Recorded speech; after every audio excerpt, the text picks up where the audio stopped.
وبرکاتہ۔ صدر جلسہ جناب اختر علی صاحب، عزیز ملت، ہمارے تمام دوست احباب، الحمدللہ اللہ تعالیٰ نے ہم کو مسلمان بنائے، اور اللہ سبحانہ و تعالیٰ کا کرم ہے کہ اللہ نے ہم کو رسول اللہ صلی اللہ علیہ وسلم کی امت میں پیدا فرمائے، اور قرآن جیسی ایک عظیم معجزہ ہمیں عطا فرمائے جو ہماری زندگی گزارنے کے لیے ایک کمپلیٹ سلیبس ہے۔ قرآن مجید ہمارے پاس ہے جو ہمیں اس بات کی ہدایت کرتا ہے کہ حلال کیا ہے، حرام کیا ہے، برکت والی چیز کیا ہے، نقصان والی چیز کیا ہے، فائدہ مند چیز کیا ہے، تکلیف دہ چیز کیا ہے۔ قرآن یہ مکمل ہماری رہبری کرتا ہے الحمدللہ۔ تو رسول اللہ صلی اللہ علیہ وسلم کی امت میں پیدا ہونے کے بعد قرآن جیسی ہدایت اور ایک رہبر ہمارے پاس رکھنے کے بعد بڑے افسوس کے ساتھ یہ بات کہنی پڑتی ہے کہ یہ 21ویں صدی میں 2026 کے اس ٹیکنیکل اور ڈیجیٹل دور میں ہم توہم پرستی پہ بات کر رہے ہیں، ہم تیرا تیزی پہ بات کر رہے ہیں، ہم تکیوں کے نیچے انڈے چھپانے پہ بات کر رہے ہیں، ہم یہ سمجھتے ہیں کہ فلاں تیرا دن ہمارے لیے منحوس ہے، فلاں تیرا دن ہمارے لیے خراب ہے، اس میں شادی کریں گے تو اولاد نہیں ہوگی، اس میں شادی کریں گے تو شادی ٹوٹ جائے گی۔ تو یہ آج کس دور میں دنیا جی رہی ہے اور کس دور میں دنیا پہنچ رہی ہے، اور مسلمانوں کی بدعقلی اور بدگمانی اور غیر تعلیم یافتہ ہونے کا یہ نتیجہ ہے کہ آج ہم اس نچلی سطح پر بات کرنے اور نچلی سطح پہ پروگرامز کرنے پہ مجبور ہیں۔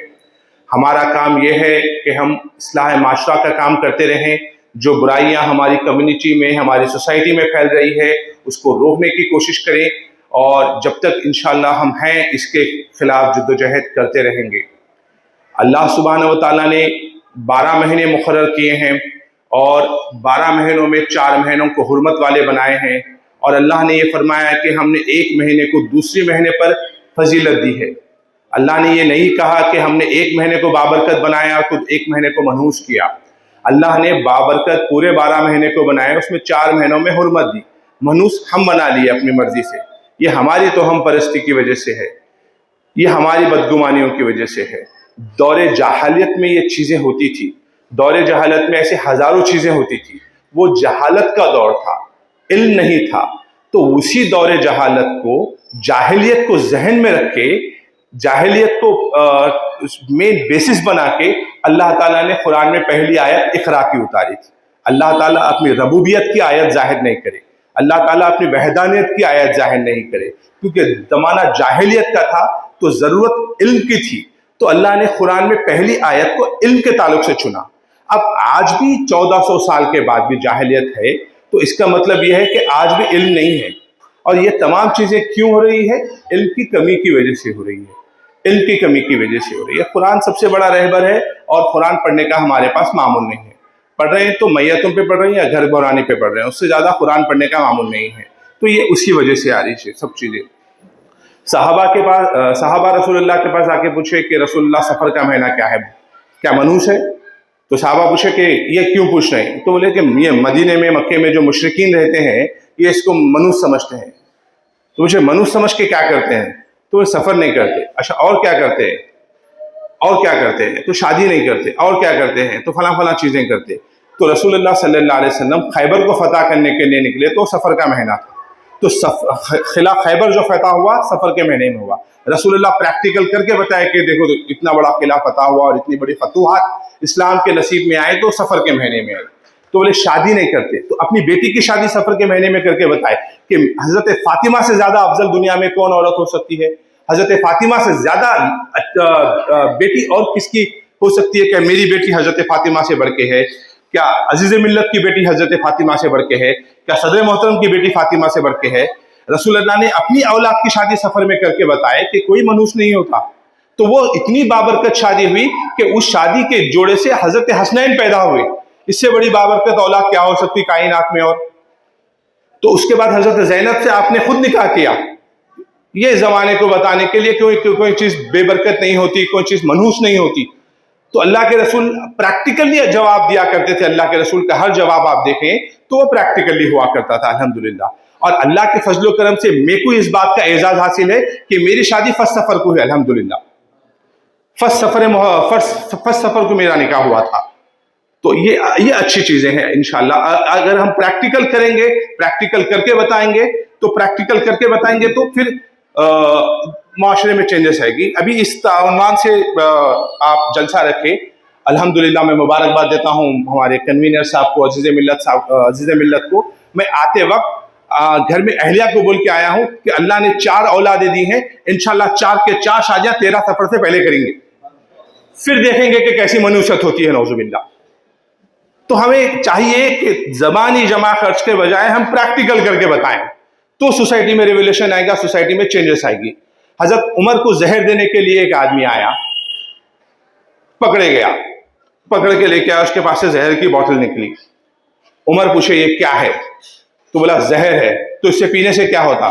یہ سب سے مہنگا اور سب سے بھاری زہر ہے, زبان پہ رکھتے آدمی تڑپ کے مر جاتا.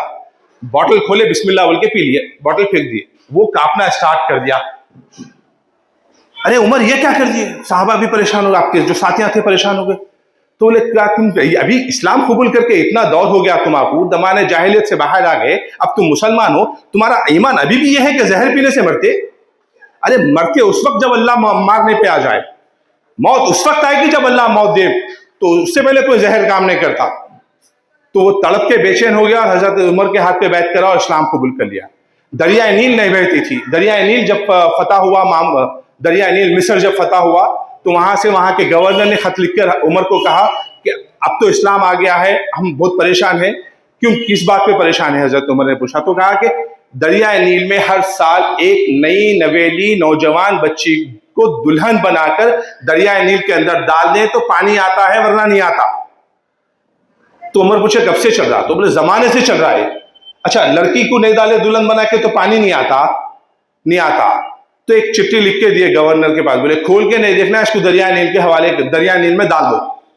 دریائے نیل میں ڈالے تو دوسرے دن پانی ابھر کے آیا, دریائے نیل بہنے لگی. صحیح واقعہ ہے نا حاجی بھائی, صحیح واقعہ ہے نا, دریائے نیل بہنے لگی. تو لوگ پریشان ہو گئے, دریائے نیل بہنے لگی. گورنر واپس خط لکھ کے لیے پوچھے, امیر المومنین آپ کے معاملہ, آپ اور آپ کے اللہ کے درمیان کے معاملات ہے, اگر گستاخی ہے تو معافی چاہتا ہوں, میں جاننا چاہتا ہوں کہ آپ نے چٹھی میں کیا لکھا تھا. تو حضرت عمر نے کہا, میں دریائے نیل کو خط لکھا کہ اے دریائے نیل, میں عمر ہوں, اللہ کا بندہ اور رسول اللہ صلی اللہ علیہ وسلم کا امتی, تو اگر اللہ کے نام پہ بہنا چاہتی ہے تو بہ, ورنہ تیری ضرورت نہیں ہے ہمیں. تو یہ حضرت عمر کا یہ جذبہ تھا. ہمیشہ ہم آپ کو اس بات کی تربیت کرتے رہے, ہم آپ کو اس بات کی پریکٹیکل ہماری تربیت کرتے رہے کہ کوئی معاملات ہوتے ہی نہیں سوائے اللہ کی مرضی کے. ایک اللہ پہ ایمان ہے, پھر یہ سوچے کہ شادی ٹوٹ جائیں گی. ایک اللہ پہ ایمان ہے, پھر سوچے کہ اللہ کی مرضی کے خلاف بھی چیزیں ہو سکتی ہے. نعوذ باللہ, بالکل نہیں ہو سکتی اللہ کی مرضی کے خلاف کوئی چیز نہیں ہو سکتی ہے, بالکل نہیں ہو سکتی اللہ کی مرضی کے خلاف. نحوستیں تو 365 دن رہتی, ہر حال میں, ہر لمحے میں نحوستیں ہیں. اگر میں عشاء کی نماز چھوڑ کے آ کے اس پہ بات کر رہا ہوں تو یہ نحوست ہے میرے لیے. اذان ہو رہی ہے, میرا بیٹا اوندھا پڑا ہوا ہے تو یہ نحوست ہے میرے گھر کے لیے. اذان ہو رہی ہے اور میرا بیٹا ٹی وی دیکھ رہا ہے, میری بیٹی ٹی وی دیکھ رہی ہے اور ٹی وی کی آواز گھر میں گونج رہی ہے, تو نحوست ہے میرے لیے. چپل اوندھی پڑنا نحوست نہیں ہے, اذان ہوتے وقت اوندھے پڑنا یہ نحوست ہے. فجر کی نماز میں میرے گھر میں کوئی نہیں اٹھ رہا تو میرے گھر میں بے برکتی ہے. چاہے مہینے کو 5 لاکھ روپے کما لوں, کوئی برکت نہیں ہو سکتی میرے گھر میں. نحوست تو ہر لمحے ہے, ہر لمحے ہے. تو ضرورت اس بات کی ہے کہ رسول اللہ صلی اللہ علیہ وسلم کی سنتوں کو اپنایا جائے, قرآن کو ہمارا رہبر مان کے زندگی گزارا جائے, اور ایک اللہ پہ ہمارا ایمان ہو کہ اللہ اگر فائدہ پہنچانا چاہے تو کائنات کی کوئی چیز نقصان نہیں پہنچا سکتی, اور اللہ تعالیٰ نقصان پہنچانا چاہے تو کائنات کی کوئی چیز مجھے فائدہ نہیں پہنچا سکتی. اور میں ان عورتوں کو مخاطب ہو کے یہاں سے کہنا چاہوں گا جو انڈے اپنے تکیوں کے نیچے چھپا کے رکھتے ہیں 13 تاریخ کو, میری بہنوں خدا سے ڈرو, اللہ سے ڈرو, اور ایسی بے حیائی حرکتیں مت کرو, ورنہ دنیا اور آخرت میں اللہ تعالیٰ کبھی آپ کو آباد ہونے نہیں دیں گے. یہ جو انڈے تکیوں کے نیچے چھپا کے رکھتے ہیں اور یہ 13 تیزی کے دن صدقے خیرات وغیرہ کی نیت پہ ایسے چلر حرکتیں کرتے ہیں, آپ ان کے گھر کا باریکی سے جائزہ لیجئے. ان کی اولاد, ان کے ماں باپ کی سب سے پہلے نافرمان ملے گی, ان کے گھر میں بیماریاں ملیں گی, ان کے گھروں کی میڈیکل اسٹور کی بل 5-5 ہزار 10-10 ہزار کی ملے گی ہر مہینہ, ڈاکٹروں کی ہمیشہ وہ چکریں مارتے رہیں گے ہمیشہ. تو یہ جو کرتے ہیں 13 تیزی, ان کے گھر میں کبھی برکت ہو ہی نہیں سکتی. اگر ان کے گھر میں برکت ہو گئی تو پھر رسول اللہ کی بات خراب وہ ہو جائے گی. تو اس میں یہ بےہودہ حرکتیں کرنے کی ضرورت نہیں ہے. اگر کیے ہیں ماضی میں تو اس پہ توبہ کر لیجئے اور ارادہ کر لیجئے کہ آئندہ انشاءاللہ ایسا نہیں کریں گے. جزاک اللہ خیر.